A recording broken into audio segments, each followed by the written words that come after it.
So for our master thesis, we did a project for Ban Flanders, which is the leading business angel network in Belgium.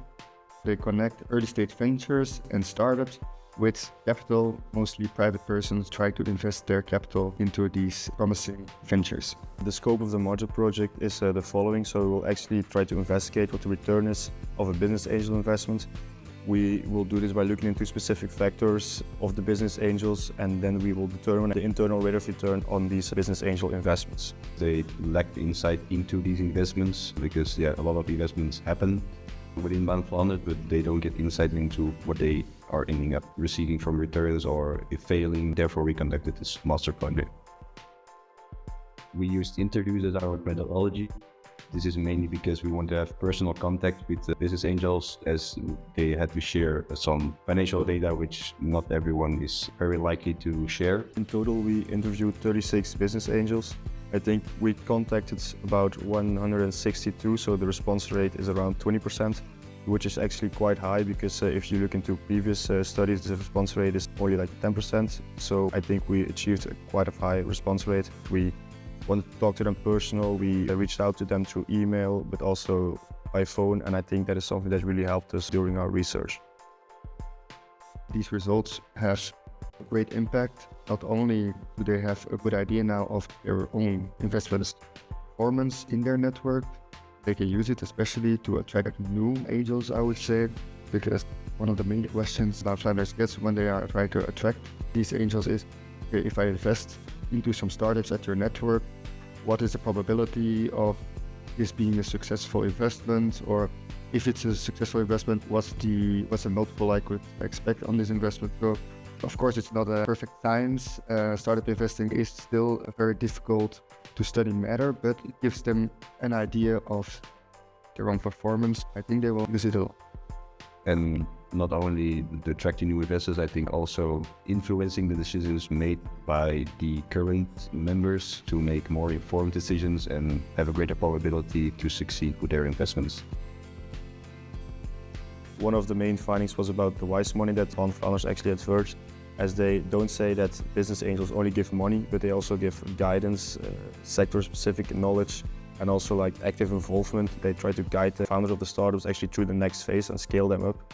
Additionally, we found that the number of angels in a deal also influences, because we had some deals with more than 10 angels in them, and we saw that these type of investments weren't really successful because of the dispute between angels. If you get a lot of different angels within the deal, you have a lot of different opinions, and therefore we saw that it was more likely to have a negative impact on your return than if you were with a group of 3-4 angels in the deal. Lastly, maybe the most important part was that we had a good idea of the bankruptcy rate of these companies. Not only that, we had more than 100 different investments that we discussed and we studied, and we saw the internal rate of return of these investments, which is a very important number to have as a network like Ban Flanders to avert it to their new business angels. But if you want to know our internal rate of return, you should read the study, of course. During the year, we got a couple of courses on coding, like for example, empirical research in finance, but also advanced investment analysis. And for our methodology after the interviews, we actually had to perform a regression as well. And actually throughout the year, we learned how to code in RStudio. So these classes actually really helped. Also, we used Excel to organize the data and all the data that we got from the interviews. And therefore the course FMDA, Financial Modeling and Data Analysis, was actually really helpful for us. And in addition, also the formatting part, because normally you use Word or anything formats your thesis. However, we find it more easy to do it with a programming language because everything is consistent and neat. I think the advanced investment analysis really taught us not only like what should be in an academic paper, but really taught us about how you can write it yourself.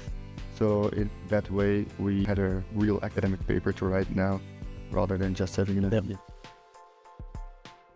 What I learned most was actually being more open during the cold calling, because personally this was for me one of the most difficult things during the thesis, as I don't like actually doing it. And I was kind of nervous before calling these angel investors, as they are actually people that have a lot of knowledge and also a lot of professional backgrounds. They've built up some wealth as well, so it was actually quite nervous to call them at first, but after a couple of calls, it's just like having a normal conversation with someone. and I noticed my growth in that stage actually.